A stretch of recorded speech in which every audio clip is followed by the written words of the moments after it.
Thanks for tuning in to Long Range Tuesday, Utah. Tonight we're going to address a question that is a very common one asked through our Facebook page and group regarding caliber selection.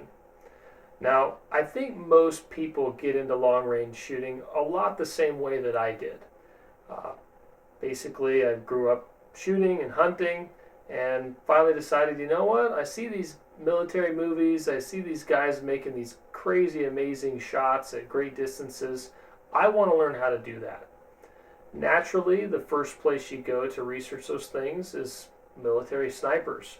What kind of rifles are they shooting? What calibers are they shooting? They're obviously highly trained.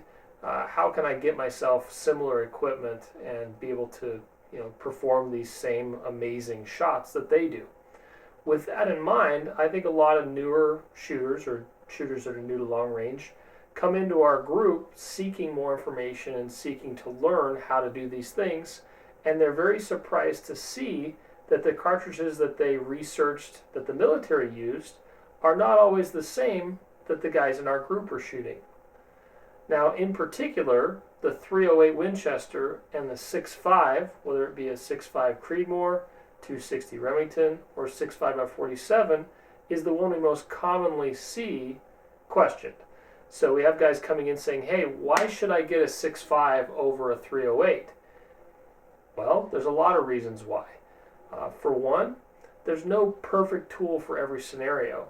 For the things that most of the guys in our group are doing, the 6.5s tend to be a better fit for those needs than a 308 would. So I'm going to go through a little bit of that today. We're going to address this from a couple different angles. First of all, ballistically, how do these different cartridges that are common, especially the 6.5s versus the 308s, and also a 6mm, how do they compare ballistically? What applications are there? What kinds of pros and cons would I see by using one over the other? So to start out, let's talk about the ballistics. This little graph is something I drew up to kind of show you a little bit the difference between these three cartridges. Now, the three cartridges I chose to compare are the 308, obviously. Second to that would be the 6.5x47 Lapua. That's going to represent our 6.5 family. Keep in mind that you're often going to hear about the 6.5 Creedmoor, the 260 Remington, and the 6.5x47. They are all incredibly similar. Ballistically, almost all of them people are going to shoot a 140 grain bullet out of. They're going to use the same powder. They're going to get very similar velocities. They're just doing it in a little bit different format. That's it. Of those three, I chose the 6.5x47 because that's what I shoot, and they're all so close. For the 6mm category, I chose the 6x47 Lapua, which is simply a 6.5x47 that's been neck down to shoot a 6mm bullet. In most cases, just like the 140 grain bullet is the most popular among the 6.5 shooters, the 105 grain bullet is typically the most popular for the 6mm shooters. Now, the most common 6mm cartridge for most people that haven't been in a long-range game for a long time would be the 243 Winchester. Now, for a lot of people, they think 243, they never think of that as being a long-range cartridge. Today, I think you're going to realize that it's an excellent, excellent long-range cartridge. So those are the three we're going to compare: the 308 Winchester, the 6.5x47 Lapua, and the 6x47 Lapua as well. Other ones to consider besides the 243 would be the 6 Creedmoor, which is obviously a 6.5 Creedmoor neck down to a 6. All very similar. So the way that I've broken this down, we've got color coding here. We've got the 308 in red, we've got the 6.5x47 in green, and we've got the 6x47 in purple. The left side of the graph over here represents the drop of the bullet. The bottom horizontal portion represents the yardage. So for our purposes, we have the 0 drop at the top, and then we've got 1,800 inches of drop at the bottom. Now, why did I choose inches? There's a reason. I could have picked mils, I could have picked minutes of angle, but a lot of guys that use only MOA are not going to understand mils, or it's not going to quantify well. Same thing the other way around. Inches is something I think we can all associate with and understand, so I've done this in inches. The yardages across the bottom start out at 0 and go out to 2,000 yards. For our purposes, the ballistic information that I have is from 0 to 1,600 yards, but I think that's going to be plenty to show up the whole point behind this. So starting out, let's talk about drop. Then we're going to go through wind drift. We're going to talk about recoil. We'll talk about barrel life. We'll talk about cost and also application. What are we going to use these, or what scenarios are these different cartridges going to be better suited for? Okay, so diving right in, let's talk a little bit about the ballistics of the 3 rounds that we're comparing. First of all, let's just review the 3 that we're comparing. We've got the .308 Winchester. The round that we're going to be using for this diagram will be a 168 grain bullet, traveling at 2,750 feet per second. For the 6.5 variant, we're going to use the 6.5 by 47 Lapua. It's going to be shooting a 140 grain bullet at 2,800 to 2,850 feet per second. For the 6mm, we're going to use the 6mm by 47 Lapua, which is simply a 6.5 that's been necked down to the 6mm. In that rifle, we're going to be shooting a 105 grain bullet at 3,150 feet per second. Now, take into consideration that both the 6.5 and the 6mm, they're not the only cartridges out there that are very popular amongst our group. They're going to be extremely similar ballistically to for the 6.5 version, the 260 Remington, as well as the 6.5 Creedmoor. 6.5 Creedmoor probably being the most commonly known amongst shooters that are new to the sport. Now, the 6 by 47, once again, is just a neck-down version of the 6.5. You also have the 6 Creedmoor, which is a neck-down 6.5 Creedmoor, and then you have the 243 Winchester as well, would be a great 6mm option. All of those are going to be very, very similar ballistically, so we'll just use these for our comparison. On the vertical column here, we have inches of drop. You can use minutes of angle, you could use mil-radians, but for our purposes, just so we're on a common ground, I've chosen inches. From the top here, this is 0 inches of drop. This is where the muzzle would be when you're firing the shot.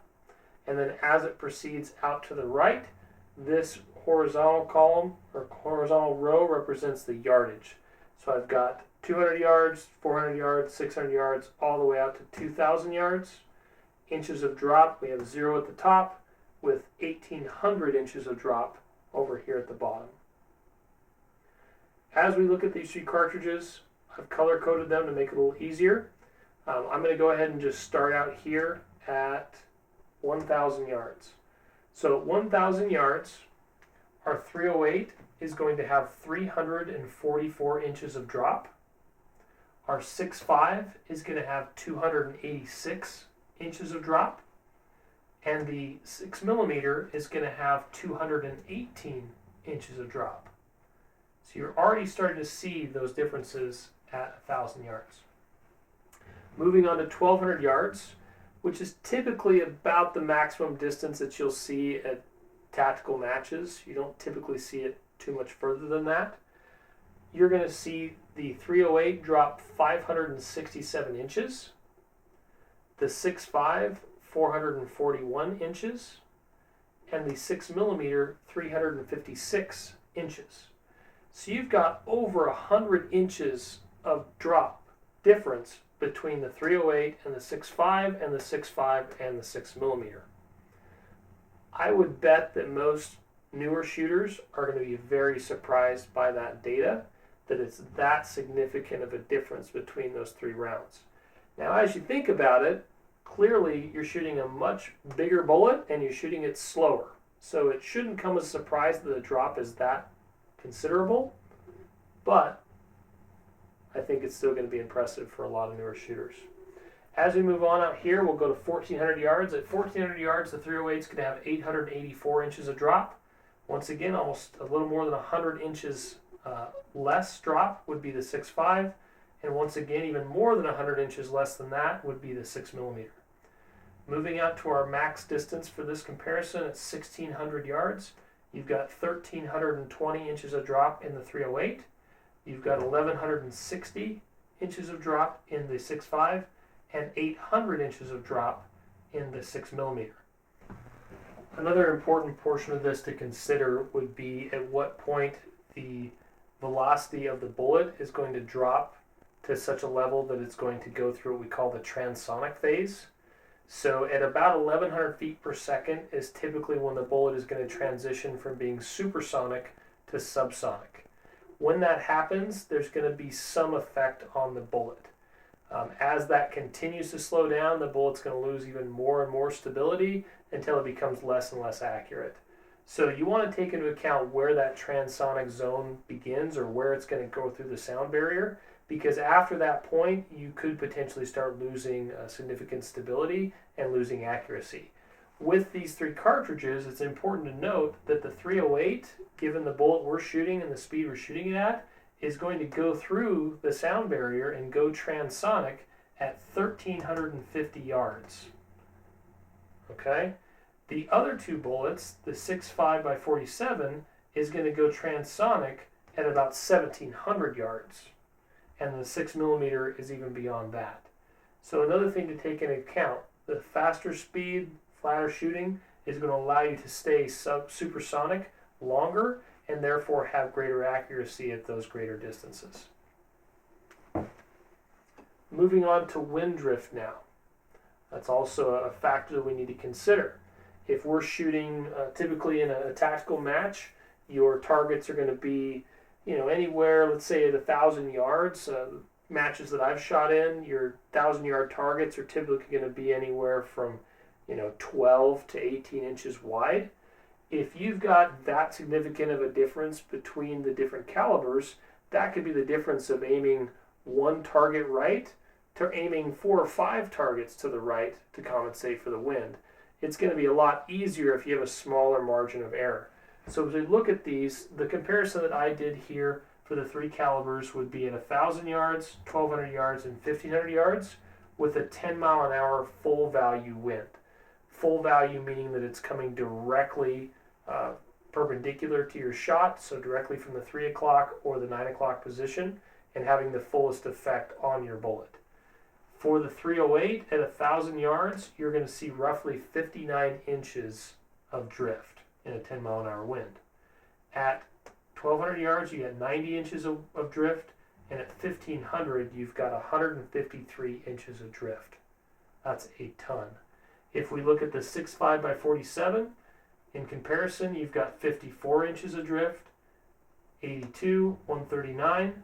For the 6.5 or the 6 by 47, you've got 50 inches of drift, so about 10 inches difference between those two. 76 inches of drift at 1,200 and 132 inches of drift at 1,500 yards. Another factor to take into account, a little less margin of error to deal with those 6.5 and 6mm. Recoil. Recoil is an extremely important part of choosing a certain caliber. A lot of guys will come into our group new and they will be accustomed to a 300 Win Mag or a 7mm, or they'll come in and say, hey, I'm brand new to long range shooting, never shot beyond 500 yards before, I want to get a rifle, I already have a 7mm or a 300 Win Mag, why wouldn't I just use that for those distances? Ballistically, those bigger magnums are awesome. You're going to be able to shoot further than you are with some of the smaller calibers. However, you're also going to take on a great deal more recoil.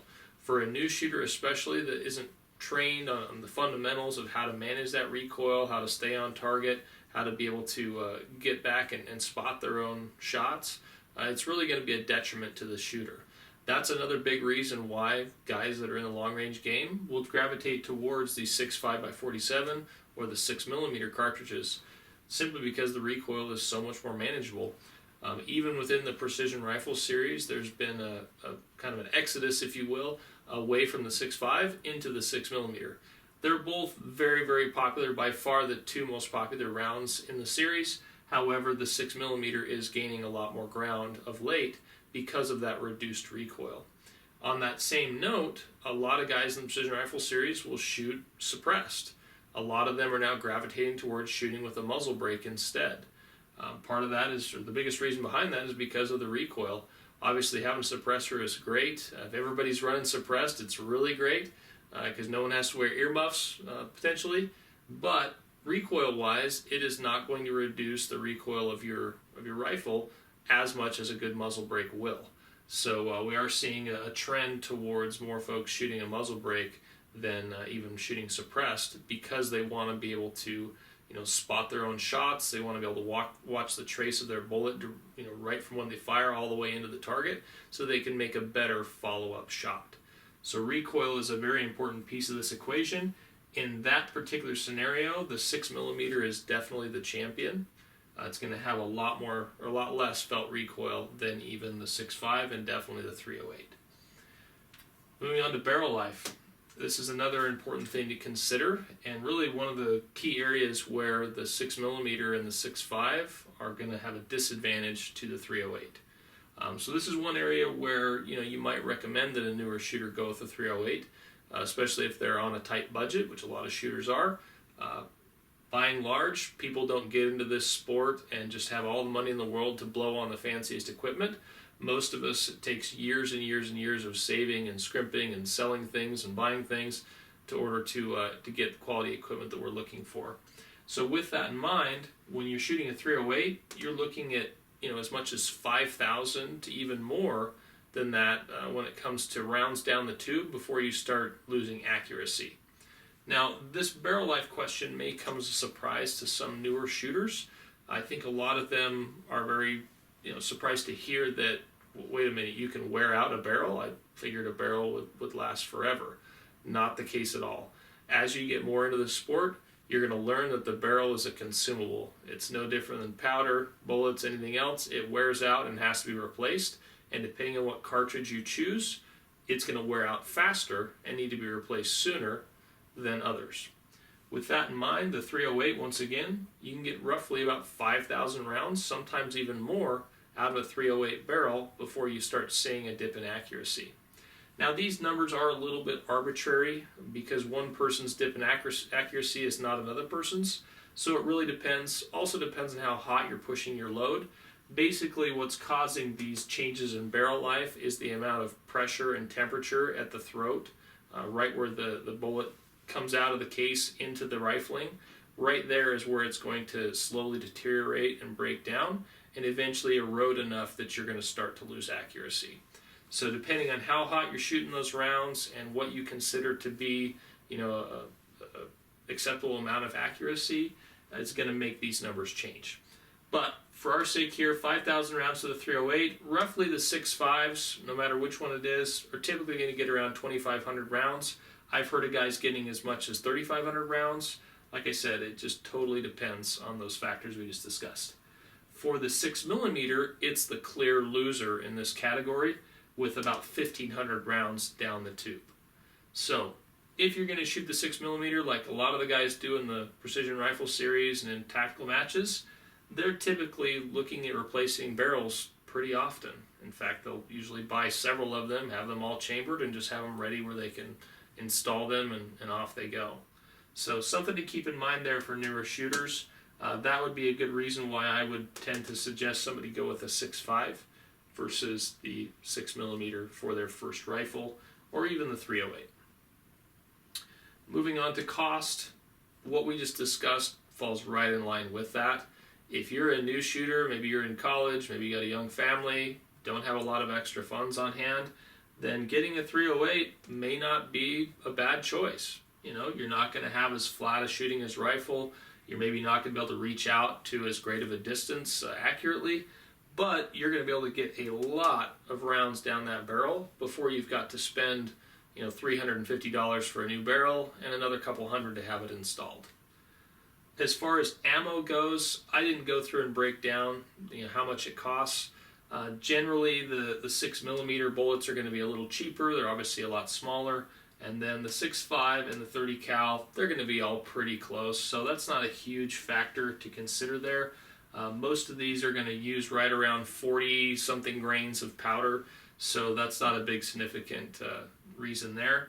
One thing to consider with cost, to kind of get a little off topic, is if you are shooting a heavy magnum like a 7mm Rem mag or a 300 Win mag, you're potentially going to be using 65 to 78 grains of powder, where a 6.5 by 47, you're going to be using maybe 40 grains of powder. So your about 40% of the powder less that you're being used in the 6.5x47, and that's going to easily get you out to a mile accurately. Now, beyond a mile, that's where it's going to start to struggle and where those big magnums are going to take over. But once again, with those magnums, you're dealing with more recoil, more cost, other detrimenting things. So, getting back to our diagram here, application. Obviously, the military chose the 308 over the other rounds out there for many reasons. Part of that would be, having a consistent cartridge across all the NATO countries, having it already on hand, already having 30 millimeter or 30 caliber barrels. There could be a lot of things that factor into why they chose that round. Part of it could be this 5,000 round barrel life. They can get a lot more life out of those barrels. If they were running 6 millimeters, they'd be changing barrels all the time, and certainly not something that they want to do. Also, the 30 millimeter, if you're going to go out and try to shoot an elk or a deer or something else, hitting them with a big 168 grain or 175 grain bullet is going to have a little more punch and maybe make you a little more comfortable at those distances taking a larger game animal than, say, the 6 millimeter. Now, that's not to say that the 6 millimeter won't get the job done, but it's going to be maybe a little bit more risky. The 6.5 is going to be a great happy medium. I'm not going to suggest what you should use for what animal.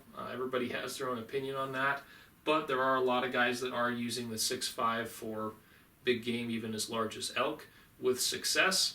I would personally tend to like to shoot an elk, if I'm going to do it, especially at a greater distance, with something like a 7mm. But a deer, an antelope, no problem going with the 6.5 or even the 6 millimeter, especially for antelope.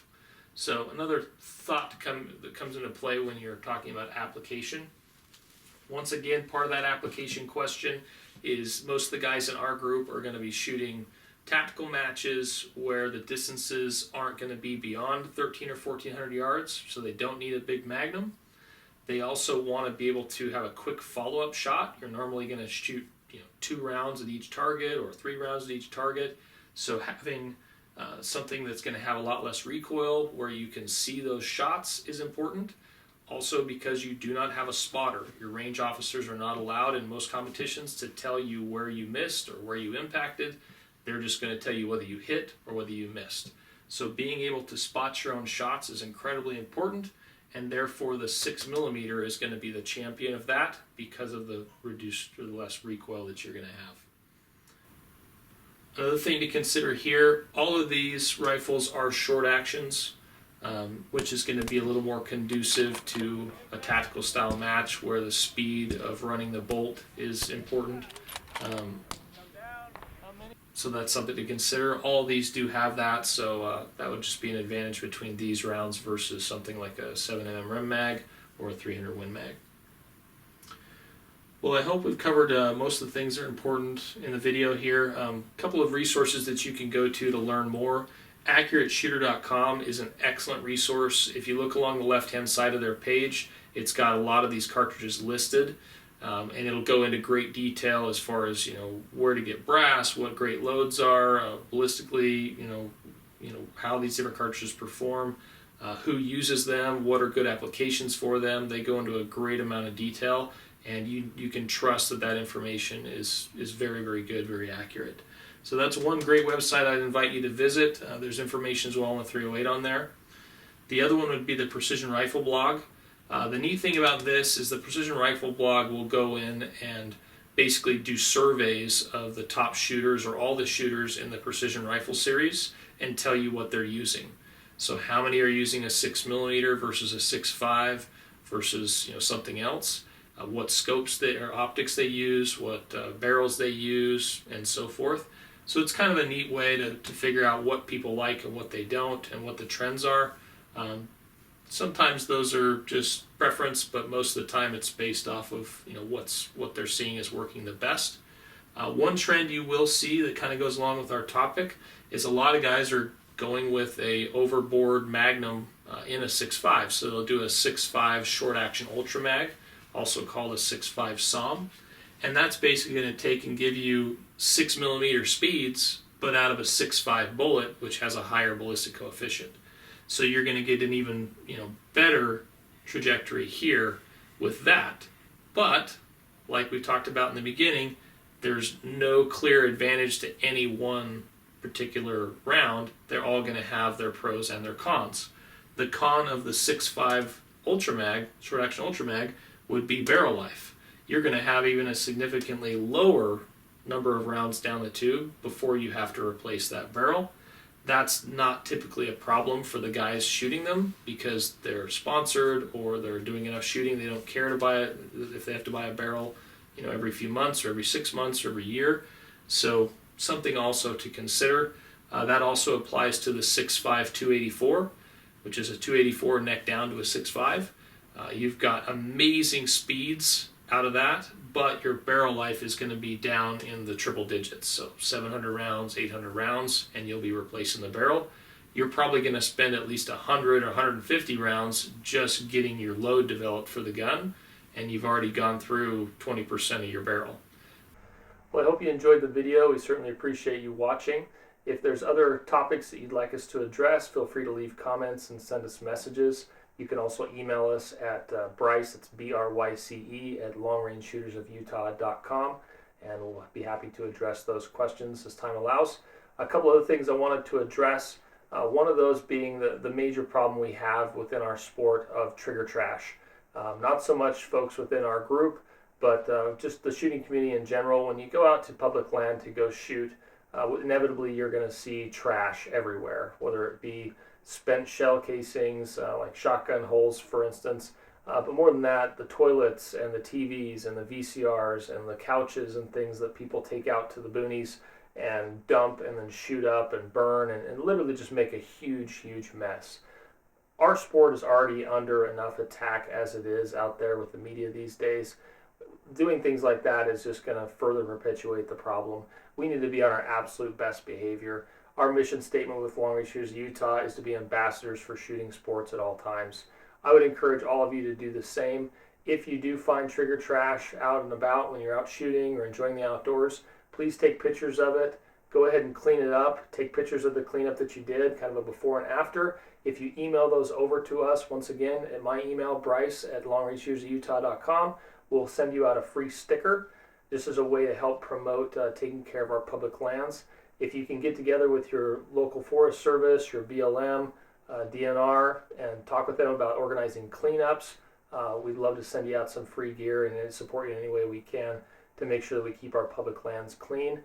Remember, we would never think of throwing one of our cherished American flags on the ground, walking on it, trashing it, treating it like garbage, shooting it up, but yet we're out there doing the exact same thing with the very land, the very soil that flag represents, and the very land and soil that people have died for to protect and to sustain. So if you think about it that way, it's very sacred ground. Please don't trash it. Clean up after yourselves and join us in being ambassadors for shooting sports. Appreciate you watching. Hit that subscribe button, and we'll see you next time.